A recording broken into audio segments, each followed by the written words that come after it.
আসসালামু আলাইকুম রহমতুল্লাহি অবরকাতুহু। সম্মানিত দর্শক, স্বরাষ্ট্রমন্ত্রী জনাব সালাউদ্দিন সাহেবকে নিয়ে বিএনপি ভেতরে বাইরে, সরকারের ভেতরে বাইরে, তারপর রাজনৈতিক দল যেগুলো সরকারের সঙ্গে আছেন তাদের ভেতরে এবং বাইরে, অন্যদিকে রাজপথের যারা বিরোধী দল আছে তাদের মধ্যে, এমনকি আওয়ামী লীগের মধ্যে, এমনকি ভারতের সঙ্গে বাংলাদেশের যে সম্পর্ক, এই দ্বিপাক্ষিক সম্পর্কের ক্ষেত্রে জনাব সালাউদ্দিন সাহেব যে কোনো কারণে এই মুহূর্তে সবচেয়ে বাংলাদেশের একেবারে একটা হট ইস্যু। তার পক্ষে বহু মানুষ বহু কথা বলছেন, বিপক্ষে নানাজনে নানা কথা বলছেন। আর সেই কথার ফাঁকে তার যে মূল দায়িত্ব এবং কর্তব্য, এটি হারিয়ে যাচ্ছে বলে খোদ বিএনপির যারা ত্যাগী এবং সংগ্রামী যারা নেতা রয়েছেন তারা সবাই খুব বিক্ষুব্ধ এবং সমালোচনা করছে। সমালোচনাগুলো হলো এই যে তিনি সব ব্যাপারে ভীষণভাবে দায়িত্ব এবং কর্তব্য পালন করার চেষ্টা করছেন, বিশেষ করে পার্লামেন্টকে জমিয়ে রাখা, বিরোধী দলকে সেই ব্যস্ত রাখা, তাদের উপর চাপ প্রয়োগ করা, এবং ইসলামী ব্যাংক নিয়ে তার ভূমিকা, তার বক্তব্য এখন সারা বাংলাদেশে রীতিমতো ভাইরাল হয়ে পড়েছে। তো তিনি কেন ইসলামী ব্যাংক নিয়ে এত কথা বলছেন? ইসলামী ব্যাংক নিয়ে যদি কথা কেউ বলেন তো সেটা বলার জন্য অর্থমন্ত্রী আছেন, কিন্তু স্বরাষ্ট্রমন্ত্রী কেন এই কথা বলবেন? আর পার্লামেন্টে তিনি অ্যাজ ইফ সংসদ নেতা অথবা সংসদের উপনেতা সেই হিসেবে তিনি দায়িত্ব পালন করছেন এবং সব ব্যাপারে জনাব তারেক রহমান সাহেবের মেন্টর হয়ে অ্যাজ ইফ জনাব তারেক রহমান সাহেব যে কথাগুলো বলতে চান বা বলা উচিত, অথবা তারেক রহমান সাহেব সেই কথাগুলো হয়তো তাকে দায়িত্ব এবং কর্তব্য দিয়েছেন, এইরকম একটা কর্তৃত্ব নিয়ে, আত্মবিশ্বাস নিয়ে তিনি যেভাবে কথা বলছেন, এটা বিএনপির যারা লোকজন রয়েছেন তারা না সহ্য করতে পারছেন, না হজম করতে পারছেন, আবার না প্রশংসা করতে পারছেন। তার যে জৌলুস, তার যে নূর মানে আলো, তার যে বিভা, তার যে বর্ণালী ৭ রং, রংধনুর ৭ রং, মানুষ যত দেখছে তত আশ্চর্য হচ্ছে, এবং সেই আশ্চর্যটার ইতিবাচক দিকগুলো আগে আপনাকে বলে নেই। প্রথমত, হি ইজ ওয়েল ড্রেসড। তিনি যাই পরেন অসাধারণ সুন্দর লাগে। পাজামা, পাঞ্জাবি, তার উপর যদি আবার কোটি পরেন, সেক্ষেত্রে তার যে সুপুরুষ, তিনি যে দেখতে সুন্দর, অন অ্যাভারেজে বাংলাদেশের মানুষ এত সুন্দর হয় না। এমনকি আপনি ভারতের পার্লামেন্টে, পাকিস্তানের পার্লামেন্টে বা সরকারে আমাদের সালাউদ্দিন সাহেবের মতো এরকম লম্বা, চওড়া, সুঠামদেহী, চমৎকার করে কথা বলেন ইংরেজিতে, বাংলাতে এবং মাঝে মধ্যে উর্দু এবং আরবি অন্যান্য যে ভাষার আকর্ষণীয় কিছু শব্দমালা তিনি তার বক্তব্যে সংযুক্ত করে যেভাবে জাতির সামনে উপস্থাপন করেন, ওটা আওয়ামী লীগের লোকের মধ্যে কাউকে দেখা যেত না। ওখানে তোফায়েল সাহেব ভালো কথা বলতেন, সুরঞ্জিত ভালো কথা বলতেন, কিন্তু সালাউদ্দিন সাহেবের যে বক্তব্য, তার বক্তব্যের মধ্যে যে মাল আছে, মশলা রয়েছে, উপাদান রয়েছে, তারপরে সেখানে যে সকল মেসেজ থাকে, স্যাটায়ার থাকে, ঠিক এই পর্যায়ের আকর্ষণীয় বক্তব্য আমরা আসলে নিকট অতীতে শুনিনি। এটা আমার নিজেরও ওনার পার্লামেন্টের বক্তব্য ভালো লাগে, আমি না শুনে পারি না। তো পার্লামেন্টে আমি আর কারো বক্তব্য শুনিনি এখন পর্যন্ত, শুধুমাত্র সালাউদ্দিন সাহেব ছাড়া অন্য কারো বক্তব্য আমাকে আকর্ষিত করেনি।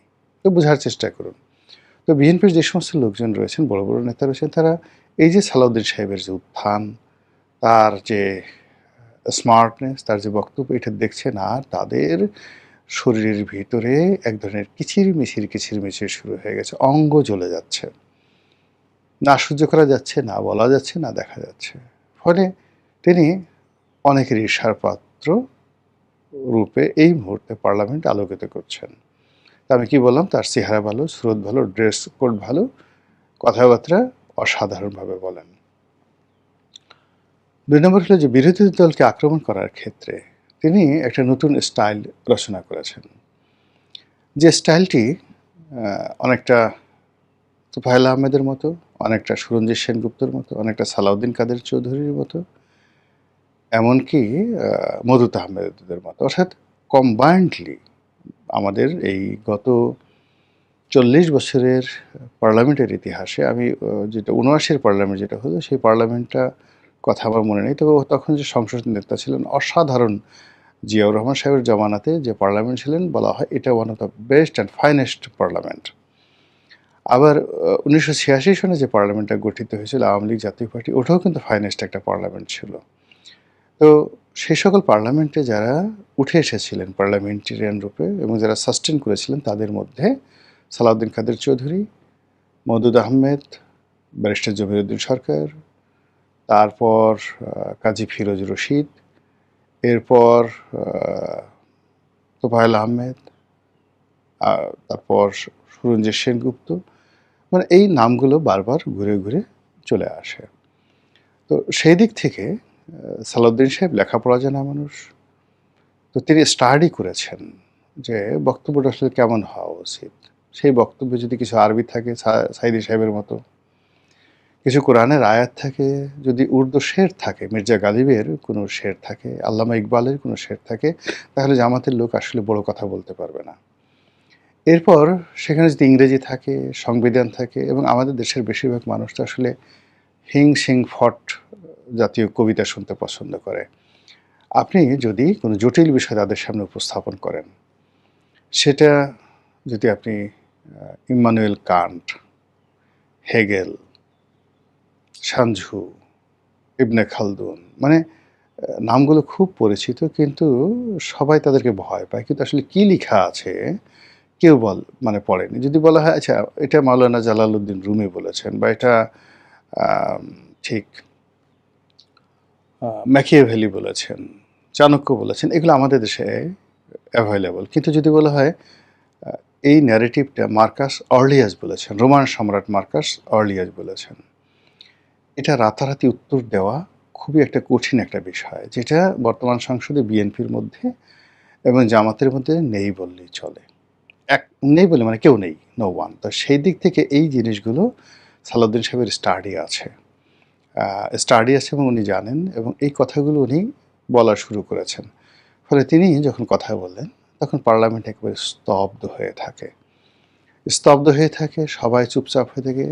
এক পক্ষ তালি বাজায়, আর এক পক্ষ গালে, পারে তো নিজের গাল নিজে কামড় মারে। থাপ্পড় মারার কথা বললাম না, গালের উপর কিটপিট, কিটপিট করে দাঁত খিমচে দিতে থাকে। তো সেই দিক থেকে তার যে এই যে কর্মকাণ্ড, এটা আপনি প্রশংসা করবেন না কি করবেন সেটা আপনার ব্যক্তিগত বিষয়। বাট বর্তমান প্রেক্ষাপটে পার্লামেন্টের যে যোগ্যতা, পার্লামেন্টের যে নূর, আলো, অন্যান্য মেম্বার অফ পার্লামেন্টের যে অ্যাক্টিভিটিস, তার থেকে আসলে উনি একেবারেই ব্যতিক্রম। মানে কেবল প্রধানমন্ত্রী নয়, আরও বড় কিছু হওয়ার মতো যোগ্যতা তার রয়েছে বলে সবাই মনে করছেন এবং ওইভাবেই তাকে আবার যাতে মানে তাকে এমন কিছু প্রশংসা করলে যাতে প্রধানমন্ত্রী বেজার হন, ওইভাবে মানুষজন কথাবার্তা বলার চেষ্টা করছে। দ্বিতীয়ত যে বিষয়টি হলো যে নেতিবাচক যে বিষয়, সেই নেতিবাচক বিষয় সঙ্গত কারণেই ভারতের সঙ্গে তার একটা সম্পর্ক, সেই সম্পর্ক নিয়ে কানাঘুষা হয়। তাকে সালাউদ্দিন, তাকে শিলং সালাউদ্দিন বলে তার প্রতিপক্ষরা গালাগালি করে। তিনি সালাউদ্দিন সাহেব নিজেও এটা ওয়াকিবহাল।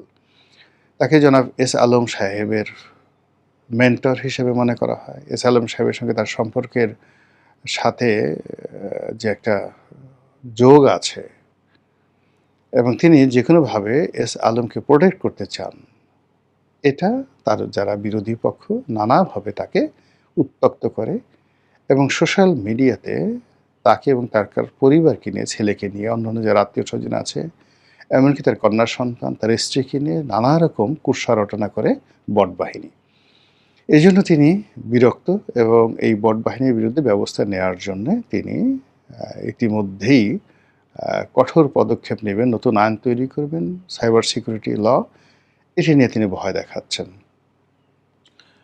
আর যেটি বাস্তব সেটি হলো এত সব কাজকর্ম করতে গিয়ে তিনি দল সামাল দিচ্ছেন, প্রধানমন্ত্রীর মেন্টর হিসেবে তার কি করা উচিত সেই বিষয়গুলো বুদ্ধি দিচ্ছেন। এমনকি যেমন ধরুন নুরু, রাশেদ, জুনায়েদ সাকি, তারপর মানে এই বাইরে থেকে যারা মন্ত্রী হয়েছেন এবং বিএনপির সঙ্গে যাদের সংযোগ ঘটেছে, এই পুরো সংযোগটাই আসলে জনাব শতভাগ সালাউদ্দিন সাহেবের মানে মেন্টরশিপে হয়েছে।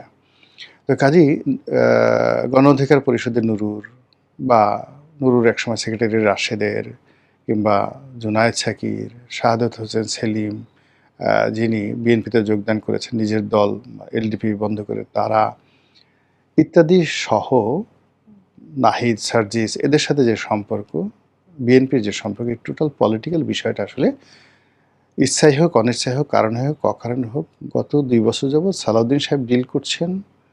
এর আগে ভারত থেকে তিনি এই বিষয়গুলো ডিল করেছেন আর এখনও তিনি এই বিষয়গুলো ডিল করেন। যেমন ধরেন প্রধানমন্ত্রীর সঙ্গে কারো একটা সরাসরি বৈঠক করা দরকার, এই রাজনৈতিক অঙ্গনের লোকজন তারা কিন্তু দৌড়ে সালাউদ্দিন সাহেবের কাছে যান। তো সালাউদ্দিন সাহেব আবার সেটা টেলিফোন করে প্রধানমন্ত্রীর সঙ্গে তার বসার ব্যবস্থা করে দেন, ইত্যাদি ইত্যাদি নানা ঘটনায় আসলে তাকে ব্যস্ত থাকতে হয়। আর যেহেতু তার একটা স্বপ্ন, মানে যে কোনো সময় হয় কি মানুষের মধ্যে সেলিব্রিটি হওয়ার যে স্বপ্ন, এবং কেউ যদি কোনো কারণে সেলিব্রিটি হয়ে যায় তা রক্ষা করার জন্য মানুষ ঘর ছাড়ে, সংসার ছাড়ে, প্রেম প্রীতি ভালোবাসা সব কিছু ছেড়ে দেয়। টেলিভিশন মুখ দেখাতে হবে, মানুষজন আলাপ আলোচনা করতে হবে, আমাকে লোকজন প্রশংসা করবে, এই বাহবা পাওয়ার জন্য, তালি পাওয়ার জন্য মানুষ প্রধানমন্ত্রীর পদ ছেড়ে দেবে, রাষ্ট্রপতির পদ ছেড়ে দেবে, এমনকি আরও অনেক কিছু।